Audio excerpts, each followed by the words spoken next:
শ্রীলঙ্কার পাতিরানা ফিরলেই গুজরাট ম্যাচে মোস্তাফিজুর রহমানের জায়গা হবে তো? এ নিয়ে একটি প্রশ্ন চিহ্ন দেখা দিয়েছিল। প্রথম ম্যাচে 4 উইকেট নিয়ে ম্যাচ সেরা হওয়ায় মুস্তাফিজকে উপেক্ষা করতে পারেনি চেন্নাই সুপার কিংস। তাই গুজরাটের বিরুদ্ধে দলে ছিলেন মুস্তাফিজ এবং পাথিরানাও দুজনেই। গতকাল এই দুই পেসার এমন দুর্দান্ত বোলিং করেছেন যে পরবর্তী ম্যাচে এদের একসঙ্গে দেখতে চান টম মুডি এবং ইরফান পাঠান। গতকাল শুরুর 2 ওভারে মুস্তাফিজ 23 রান দিয়েছিলেন।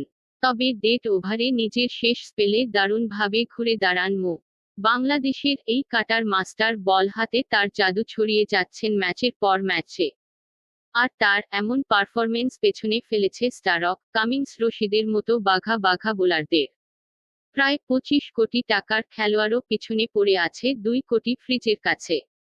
গুজরাটের বিপক্ষে 2 উইকেট নিয়ে ম্যাচে সেরা না হলেও উইকেটের তালিকায় একবারে উপরে আছে মুস্তাফিজ।